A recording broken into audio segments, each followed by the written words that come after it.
ദൈവത്തിൻ്റെ അതിപരിശുദ്ധമായ നാമം വാഴ്ത്തപ്പെടുമാറാകട്ടെ. നമുക്കൊരു വാക്യം വായിക്കാം. 1 കൊരിന്ത്യർ 3-ാം അധ്യായത്തിൻ്റെ 12-ാമത്തെ വാക്യം. ആ അടിസ്ഥാനത്തിന്മേൽ ആരെങ്കിലും പൊന്ന്, വെള്ളി, വിലയേറിയ കല്ല്, മരം, പുല്ല്, വൈക്കോൽ എന്നിവ പണിയുന്നു എങ്കിൽ അവനവന്റെ പ്രവൃത്തി വെളിപ്പെട്ടു വരും. മതി. അതിൻ്റെ 11-ാമത്തെ വാക്യം കൂടെ കൂട്ടിച്ചേർത്ത് നമ്മളിങ്ങനെ വായിക്കുക. യേശുക്രിസ്തു എന്ന ഇട്ട് കഴിഞ്ഞിരിക്കുന്ന അടിസ്ഥാനമല്ലാതെ മറ്റൊന്നിടുവാൻ ആർക്കും സാധ്യമല്ല. ഈ അടിസ്ഥാനത്തിന്മേൽ സ്വർണം, വെള്ളി, രത്നം, തടി, പുല്ല്, വൈക്കോൽ ഇവ ഉപയോഗിച്ച് ആരെങ്കിലും പണിതാൽ, 14-ാമത്തെ വാക്യം പറയുന്നു, ഒരാൾ പണിത് നിലനിന്നാൽ അയാൾക്ക് പ്രതിഫലം ലഭിക്കും. അപ്പം നിലനിൽക്കണമെങ്കിൽ സ്വർണം, വെള്ളി, രത്നം, തടി, പുല്ല്, വൈക്കോൽ ഇതെല്ലാം ഉപയോഗിച്ച് വേണം പണിയാൻ. ഇത് നമ്മൾ എങ്ങനെയാണ് ഇത് വെച്ചുകൊണ്ട് ദൈവരാജ്യത്ത് പണിയുന്നത്? ഏതെങ്കിലും സഭകളിൽ പുല്ലുമായിട്ട് വരുന്നത് കണ്ടിട്ടുണ്ടോ? തടിയായിട്ട് വരുന്നത് കണ്ടിട്ടുണ്ടോ? വൈക്കോലുമായിട്ട് വരുന്നത് കണ്ടിട്ടുണ്ടോ? പലയിടത്തും സ്വർണം കയറ്റാൻ പോലും സമ്മതിക്കുകയില്ല, പിന്നെ വെള്ളിയും കയറ്റാൻ സമ്മതിക്കുകയില്ല, രത്നം അത്രയും പോലും സമ്മതിക്കുകയില്ല. പിന്നെ ചിലയിടത്തൊക്കെ കയറ്റാൻ സമ്മതിക്കുക. അപ്പോൾ സ്വർണവും വെള്ളിയും രത്നവും ഒന്നുമല്ല, ഇതിന് വേറെ ഒരു അർത്ഥമുണ്ട്. ആ അർത്ഥം എന്താണെന്ന് ദൈവത്തിൻ്റെ വചനം തന്നെ വ്യാഖ്യാനിക്കണം. നമ്മൾ വ്യാഖ്യാനിച്ചാൽ പോരാ. വായിച്ചേ, യെശയ്യാവിൻ്റെ പുസ്തകം, അത് 34-ാം അധ്യായം 16-ാം വാക്യം. യഹോവയുടെ പുസ്തകത്തിൽ അന്വേഷിച്ചു വായിച്ചു നോക്കുവിൻ, അവയിൽ ഒന്നും കാണാതിരിക്കയില്ല, ഒന്നിനും ഇണയില്ലാതിരിക്കുകയുമില്ല. അവന്റെ വായല്ലോ കൽപ്പിച്ചത്, അവന്റെ ആത്മാവത്രേ അവയെ കൂട്ടിവരുത്തിയത്. അപ്പോൾ ഒന്ന് മനസ്സിലാക്കിക്കോണം, യഹോവയുടെ വചനത്തിൽ അല്ലെങ്കിൽ പുസ്തകത്തിൽ അന്വേഷിച്ചു വായിക്കണം. അങ്ങനെ എഴുതിയേക്കുന്നത് യഹോവയുടെ പുസ്തകത്തിൽ. ഓരോ വേർഷനും മാറി മാറി എഴുതിയേക്കുന്നത്. നമ്മൾ ഒറ്റ വേർഷൻ മാത്രമൊക്കെ നോക്കിക്കൊണ്ട് പോയി കഴിഞ്ഞാൽ അത് ചിലപ്പോഴൊക്കെ നമുക്ക് കാര്യങ്ങൾ മനസ്സിലാകാതെ വരും. യഹോവയുടെ പുസ്തകത്തിൽ അന്വേഷിച്ചു വായിച്ചു നോക്കുവിൻ, അവയിലൊന്നും നിഷ്ഫലമായിരിക്കില്ല, ഒന്നിനും ഇണയില്ലാതെ വരികയില്ല. ഇണയില്ലാതെ വരികയില്ല. അതുകൊണ്ട് ഒരു വചനം നമുക്ക് മനസ്സിലായില്ലെങ്കിൽ യഹോവയുടെ വചനത്തിൽ അന്വേഷിച്ച് വായിച്ച്, ഇനി POC ബൈബിളാണെ കർത്താവിൻ്റെ വചനത്തിൽ അന്വേഷിച്ച് വായിച്ച് ആ ഇണയുള്ള വചനം കണ്ടുപിടിക്കണം. ആ ഇണയുള്ള വചനം കണ്ടുപിടിക്കുമ്പോൾ അവിടുത്തെ വായാണ് അവയെ കൽപ്പിച്ചിരിക്കുന്നത്, അവിടുത്തെ ആത്മാവാണ് അവയെ ഒരുമിച്ച് ചേർത്തിട്ടുള്ളത്. ബൈബിൾ അങ്ങനെയാണ്. ബൈബിൾ വ്യാഖ്യാനിക്കേണ്ടത് വചനം തന്നെയാണ്. വചനത്തെ വ്യാഖ്യാനിച്ച് നമുക്ക് തരേണ്ടത് വചനം തന്നെയാണ്. ഒന്നിന് ഇണയില്ലാതെ വരികയില്ല. കാരണം ദൈവത്തിൻ്റെ വായ അത് കൽപ്പിച്ചിരിക്കുന്നത്. അല്ലാതെ നമ്മളുണ്ടല്ലോ, ചില പാതിരിമാർ പറയുന്നത് പോലെ സഭാപിതാക്കന്മാരൊന്നും അല്ല ഇത് വ്യാഖ്യാനിക്കേണ്ടത്. ഇപ്പോൾ പറയുന്ന പോലെ യോഹന്നാൻ്റെ ശിഷ്യൻ്റെ പേര് പോളികാർപ്പ്. പോളികാർപ്പിൻ്റെ ശിഷ്യൻ ഐറോണിയോസ് ഇത് വ്യാഖ്യാനിച്ചെന്നൊന്നും പറഞ്ഞിട്ട് നടപടി ഉണ്ടാകുകയില്ല. ആ പരിപാടിയൊക്കെ കൈവച്ചാൽ മതി. യോഹന്നാൻ്റെ ശിഷ്യനായ പോളികാർപ്പിൻ്റെ ശിഷ്യനായ ഐറോണിയോസ് അവൻ്റെ വീട്ടിലെ കാര്യം വ്യാഖ്യാനിച്ചാൽ മതി. ദൈവവചനം വ്യാഖ്യാനിച്ചാൽ പറ്റില്ല. ദൈവവചനം വ്യാഖ്യാനിക്കേണ്ടത് ദൈവത്തിൻ്റെ വചനം തന്നെയാണ്. സഭാപിതാക്കന്മാരല്ല ഇത് വ്യാഖ്യാനിക്കേണ്ടത്. ഇത് വ്യാഖ്യാനിക്കേണ്ടത് ദൈവത്തിൻ്റെ വചനം തന്നെയാണ്. ഈ ദൈവവചനത്തെ അറിയത്തില്ലാതെ വരികയോ വിഴുങ്ങേണ്ടി വരികയോ ചെയ്യുമ്പോഴാണ് ഈ സഭാപിതാക്കന്മാരെന്ന് പറയുന്നത്. എന്ന് പറഞ്ഞാൽ ഇത് സത്യമായിട്ട് വായിച്ച് വരുമ്പോൾ ചിലപ്പോൾ ഇത് കാര്യം പിടികിട്ടിക്കഴിയുമ്പോൾ അതിൻ്റെ ബാക്കി ദൈവവചനത്തിൽ നിന്ന് പറഞ്ഞാൽ പണി കിട്ടുമെന്നറിയാം. പണി കിട്ടുമെന്ന് മനസ്സിലായി കഴിയുമ്പോൾ സംഘടനയുടെ ശമ്പളം മേടിക്കുന്നവർ അവരെന്നാ പറയും? സഭാപിതാക്കന്മാർ പറഞ്ഞെന്ന് പറയും. സഭാപിതാക്കന്മാരെ വല്ലതും ദൈവത്തിന് പേടിയുണ്ടോ? ഈ പുരോഹിതന്മാരെന്ന് പറയുന്ന സഭാപിതാക്കന്മാരാണ് യേശുക്രിസ്തുവിനെ ക്രൂശിച്ചവർ അന്ന്. ഇന്നും അതൊക്കെ തന്നെയാണ് നടക്കുന്നത്. അവർ പറയും സഭ അങ്ങനെ പറഞ്ഞു, യേശു പറയുക പോലും ചെയ്യാത്ത കാര്യമാണ്. അപ്പോൾ അതുകൊണ്ട് സഭാപിതാക്കന്മാരല്ല ഇത് വ്യാഖ്യാനിക്കേണ്ടത്, ഇത് വ്യാഖ്യാനിക്കേണ്ടത് ദൈവത്തിൻ്റെ വചനമാണ്. അപ്പോൾ നമ്മുടെ വിഷയം ഈ 6 വിഷയങ്ങൾ നമ്മളിനി മുന്നോട്ട് നോക്കുക. സ്വർണം എന്ന് പറഞ്ഞാൽ എന്താണ്? അല്ലെങ്കിൽ പൊന്ന് എന്ന് പറഞ്ഞാൽ എന്താണ്? ശരിയായ വാക്ക് എന്താണ്? പൊന്നെന്നാണ് നമ്മൾ വായിച്ചത്. അടിസ്ഥാനത്തിന്മേൽ സ്വർണം, വെള്ളി, ചില ബൈബിളിൽ പൊന്നെന്ന് എഴുതിയേക്കുന്നത്. ഇതിൻ്റെ അർത്ഥം എന്താണെന്ന് ചോദിച്ചാൽ, ഇതിനെ നമ്മൾ അക്ഷരികമായി കാണുന്ന പൊന്നല്ല, ഇതിൻ്റെ അർത്ഥം പൊന്നും വില എന്ന് പറയുന്ന അർത്ഥമാണ്. പൊന്നും വില എന്ന് പറഞ്ഞാൽ എന്നാ?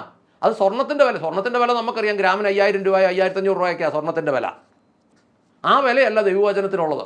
5500 രൂപയുടെ സ്വർണം 4 പവനുണ്ടെങ്കിൽ ഒരു രോഗിയെ സൗഖ്യമാക്കാൻ പറ്റുമോ? 5500 രൂപ ഗ്രാമിന് വിലയുള്ള സ്വർണം 100 പവനുണ്ടെങ്കിൽ ഒരു ഭാവി മാനസാന്തരപ്പെടുമോ? ഇല്ല. അപ്പോൾ അവിടെ പറയുന്ന സ്വർണം ഇതല്ല. അതിനെ പൊന്നും വിലയുള്ള എന്നാണ് അർത്ഥം. എന്ന് പറഞ്ഞാൽ മോഹവില, ആർക്കും വില മതിക്കാൻ മേലാത്ത അർത്ഥം. ഈ അർത്ഥത്തിൽ എവിടെ പൊന്നെന്ന് എഴുതിയേക്കുന്നത്? ഈ അർത്ഥത്തിൽ പൊന്നിൻ്റെ വില നിശ്ചയിക്കാൻ പറ്റുകയല്ല, പൊന്നും വില. ഇനി അത് വാക്യം വായിക്കാം. ഉൽപ്പത്തി പുസ്തകം 2-ാം അധ്യായത്തിൽ വന്നിട്ട് അതിൻ്റെ 2-ാം അധ്യായത്തിൻ്റെ 10, 11, 12 വാക്യങ്ങൾ. തോട്ടം നനപ്പാൻ ഒരു നദി ഏദനിൽ നിന്ന് പുറപ്പെട്ടു. അത് അവിടെ നിന്ന് 4 ശാഖയായി പിരിഞ്ഞു. ഒന്നാമത്തേതിന് പീശോൻ എന്ന് പേർ. അത് ഹവീല ദേശമൊക്കെയും ചുറ്റുന്നു. അവിടെ പൊന്നുണ്ട്. ആ ദേശത്തിലെ പൊന്ന് മേൽത്തരമാകുന്നു. മതി. അപ്പോ പറഞ്ഞു വരുന്നത്, അതിൻ്റെ മൂലകൃതിയിൽ എഴുതിയേക്കുന്നത് പൊന്നു വിളയുന്നെന്നാണ് എഴുതിയേക്കുന്നത്. പൊന്നു വിളയുന്നു എന്ന് പറഞ്ഞാൽ കൃഷിയായിട്ട് ബന്ധപ്പെട്ടതല്ല. അതിൻ്റെ ആത്മീക അർത്ഥം ഇതാണ്.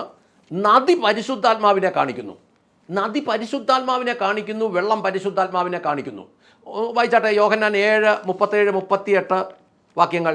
യോഹന്നാൻ 7, 37, 38, 39 വാക്യങ്ങൾ. ഉത്സവത്തിന്റെ മഹാദിനമായ ഒടുക്കത്തെ നാളിൽ യേശു നിന്നുകൊണ്ട്, ദാഹിക്കുന്നവനെല്ലാം എന്റെ അടുക്കൽ വന്ന് കുടിക്കട്ടെ, എന്നിൽ വിശ്വസിക്കുന്നവന്റെ ഉള്ളിൽ നിന്ന് തിരുവെഴുത്ത് പറയുന്നത് പോലെ ജീവജലത്തിന്റെ നദികൾ ഒഴുകും എന്ന് വിളിച്ചു പറഞ്ഞു. അവൻ ഇത് തന്നിൽ വിശ്വസിക്കുന്നവർക്ക് ലഭിപ്പാനുള്ള ആത്മാവിനെ കുറിച്ച് ആകുന്നു പറഞ്ഞത്. മതി. അപ്പോ തന്നിൽ വിശ്വസിക്കുന്നവർക്ക് ലഭിക്കാനുള്ള ആത്മാവിനെ കുറിച്ച് യേശുക്രിസ്തു പറയുന്നത്, തന്നിൽ വിശ്വസിക്കുന്ന ഏതൊരുവൻ്റെയും ഉള്ളിൽ നിന്ന് തിരുവെഴുത്തുകൾ പറയുന്നത് പോലെ ജീവജലത്തിൻ്റെ നദികൾ ഒഴുകുമെന്നാണ് പറയുന്നത്. അപ്പോൾ ഈ ഉൽപ്പത്തി പുസ്തകത്തിൽ പറയുന്ന നദിയും അതിൻ്റെ കരയ്ക്കുണ്ടാകുന്ന പൊന്നും വിളയുള്ളതും ഈ യോഹന്നാൻ സുവിശേഷത്തിൽ പറയുന്ന പരിശുദ്ധാത്മാവും എല്ലാം ഒന്നാണ്. അതിൻ്റെ ആത്മീക അർത്ഥം നോക്കുമ്പോൾ ഈ ഭൂമിയിലെ നദികളെല്ലാം തുടങ്ങുന്നത് മലകളിൽ നിന്നാണ്. ഈ വിശ്വസിക്കുന്നവൻ്റെ ഹൃദയത്തിലെ ഉന്നത സ്ഥലം എന്ന് പറയുന്നത് യേശുക്രിസ്തുവാണ്. വിശ്വസിക്കുന്നവൻ്റെ ഹൃദയത്തിൻ്റെ ഉന്നത തലം എന്ന് പറയുന്നത് യേശുക്രിസ്തുവാണ്. ഈ ഉന്നത തലത്തിൽ നിന്ന് ജീവജല നദി ഒഴുകും എന്ന് പറഞ്ഞു കഴിഞ്ഞാൽ അതാ ഇപ്പം വായിച്ച വാക്യം. അതായത് വിശ്വസിക്കുന്നവൻ്റെ ഉള്ളിൽ നിന്ന് ഒഴുകുന്ന ജീവജല നദി പരിശുദ്ധാത്മാവ്. ഈ പരിശുദ്ധാത്മാവ് ഒഴുകുമ്പോൾ മോഹവിലയുള്ള ഒരു സംഭവം. അതെന്താ നമ്മൾ ഇനി മുന്നോട്ട് നോക്കാം. ഉൽപ്പത്തി 12-ാം അധ്യായത്തിൻ്റെ 1, 2 വാക്യം എടുത്തേ. യഹോവ അബ്രഹാമിനോട് അരുളി ചെയ്തത് എന്തെന്നാൽ, നീ നിന്റെ ദേശത്തെയും ചാർച്ചക്കാരെയും പിതൃഭവനത്തെയും വിട്ട് പുറപ്പെട്ട് ഞാൻ നിന്നെ കാണിപ്പാനിരിക്കുന്ന ദേശത്തേക്ക് പോക. ഞാൻ നിന്നെ വലിയൊരു ജാതിയാക്കും, നിന്നെ അനുഗ്രഹിച്ച് നിന്റെ പേർ വലുതാക്കും, നീ ഒരു അനുഗ്രഹമായിരിക്കും.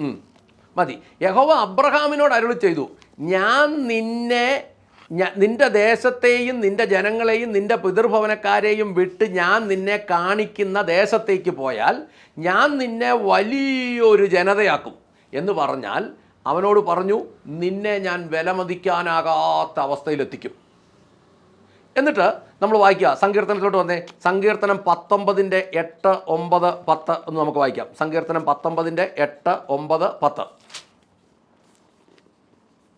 യഹോവയുടെ ആജ്ഞകൾ നേരുള്ളവ, അവ ഹൃദയത്തെ സന്തോഷിപ്പിക്കുന്നു. യഹോവയുടെ കൽപ്പന നിർമ്മലമായത്, അത് കണ്ണുകളെ പ്രകാശിപ്പിക്കുന്നു. യഹോവ ഭക്തി നിർമ്മലമായത്, അത് എന്നേക്കും നിലനിൽക്കുന്നു. യഹോവയുടെ വിധികൾ സത്യമായവ, അവ ഒട്ടൊഴിയാതെ നീതിയുള്ളവയാകുന്നു.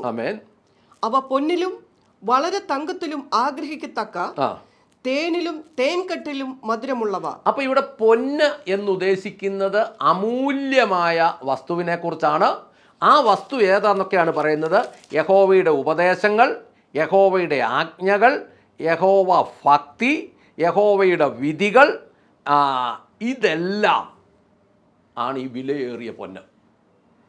അപ്പോൾ എന്ന് പറഞ്ഞാൽ ഇത് വന്നു കഴിയുമ്പോൾ അവസാനം മനസ്സിലാകും, സത്യവചനമാണ് യഥാർത്ഥത്തിൽ പൊന്ന്. സത്യവചനം ഇങ്ങനെ മനസ്സിലാകുന്നില്ല, നമ്മൾ ഈ സ്വർണത്തിൻ്റെ പുറകെ പോകും.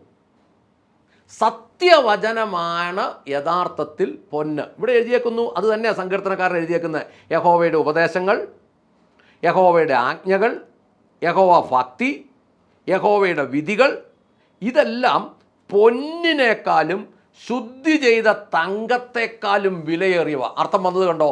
വിലയേറിയവ. പൊന്നിനൊക്കെ വിലയുണ്ട്, നമ്മൾ ബുദ്ധി പഠിക്കുമ്പോൾ സ്വർണത്തിനും വിലയുണ്ട്. അപ്പം വിലയേറിയ പൊന്നിനേക്കാളും ശുദ്ധി ചെയ്ത തങ്കത്തെക്കാളും വിലയേറിയ ദൈവവചനം. ദൈവവചനത്തിന് മരിച്ചവരെ ഉയർപ്പിക്കാൻ കഴിയും, സ്വർണത്തിന് അത് കഴിയില്ല. ദൈവവചനത്തിന് പാപികളെ മാനസാന്തരപ്പെടുത്താൻ കഴിയും, സ്വർണത്തിന് അത് കഴിയില്ല. ദൈവവചനത്തിന് രോഗികളെ സൗഖ്യമാക്കാൻ പറ്റും, സ്വർണത്തിന് അത് കഴിയില്ല. ദൈവവചനത്തിന് ഉയർച്ചകൾ, അത്ഭുതങ്ങൾ, അടയാളങ്ങൾ, ചെങ്കടൽ പിളർക്കൽ, ജോർദാൻ പിളർക്കൽ, മരുഭൂമിയിൽ മന്ന കൊടുക്കൽ, വെള്ളം കൊടുക്കൽ, കാടപ്പക്ഷിയെ കൊടുക്കൽ, മേഘമായി, അഗ്നിയായി, വഴിയായി, മാർഗമായി എല്ലാം ചെയ്യാൻ പറ്റും. ഇതൊന്നും സ്വർണത്തിന് പറ്റുകയില്ല. പറ്റുമെങ്കിൽ ഇവിടുത്തെ സ്വർണ്ണക്കടക്കാരൊക്കെ പണ്ടേ എത്ര വലിയ പണി തന്നെയും. പിന്നെ കൂടി വന്ന പണിയാം ഈ പള്ളികളുടെയോ അല്ലെങ്കിൽ ആരാധനാലയങ്ങളുടെയോ ഒക്കെ മണ്ട വേണേൽ സ്വർണം വെച്ചോ അകത്ത് വല്ല കുരിശോ വല്ലോ ഒക്കെ ഉണ്ടാക്കാനേ പറ്റുള്ളൂ. ആ പണിയല്ല ഇവിടെ ഉദ്ദേശിക്കുന്നത്. അമൂല്യമായ ദൈവവചനം എന്ന പൊന്ന് സ്വർണം. നമുക്ക് വായിക്കാം. ഇനി മുന്നിലോട്ട് നമ്മൾ വായിക്കുമ്പോൾ അതിനെ ഇങ്ങനെ മനസ്സിലാക്കണം, പ്രാർത്ഥിക്കാം. സ്വർഗസ്ഥനായ ഞങ്ങളുടെ പിതാവേ, ഞങ്ങളുടെ കർത്താവായ യേശു ക്രിസ്തുവേ, പരിശുദ്ധാത്മാവായ ഞങ്ങളുടെ നല്ല ദൈവമേ, അമൂല്യമായ ദൈവവചനം, അമൂല്യമായ ദൈവവചനം, സ്വർണത്തെക്കാളും ശുദ്ധി ചെയ്ത തങ്കത്തെക്കാളും വിലയേറിയ ദൈവവചനം, അതങ്ങനെ ഗ്രഹിക്കുവാൻ ഞങ്ങളുടെ ഉള്ളങ്ങളെ അങ്ങ് തുറക്കണമേ, ഞങ്ങളെ അനുഗ്രഹിക്കണമേ. കർത്താവേ, ഞങ്ങൾ വായിക്കുമ്പോൾ ബൈബിളിൻ്റെ ഭാഷ എന്താണെന്ന് ബൈബിൾ വ്യാഖ്യാനത്തിൽ തന്നെ, ദൈവവചനത്തിൻ്റെ ഭാഷ എന്തെന്ന് ദൈവവചനത്തിൻ്റെ വ്യാഖ്യാനത്തിൽ തന്നെ ഞങ്ങളെ മുന്നോട്ട് കൊണ്ടു നടക്കണമേ. കർത്താവേ, അതിന് ഞങ്ങൾ ചില ഭാഗങ്ങൾ ഇരുന്ന് പണിയെടുത്താണെങ്കിലും, കർത്താവെ സമയമെടുത്താണെങ്കിലും അന്വേഷിച്ച് കണ്ടെത്തി അത് വചനത്തിൻ്റെ വ്യാഖ്യാനത്തിൽ തന്നെ ആയി അത് ഗ്രഹിക്കുവാൻ ഞങ്ങളുടെ ഉള്ളങ്ങളെ അങ്ങ് അനുഗ്രഹിക്കണമേ എന്ന് പ്രാർത്ഥിക്കുന്നു. അങ്ങ് പ്രാർത്ഥന കേട്ട് അനുഗ്രഹിച്ച കൃപയ്ക്ക് നന്ദി. യേശു ക്രിസ്തുവിൻ്റെ ധന്യമുള്ള നാമത്തിൽ തന്നെ.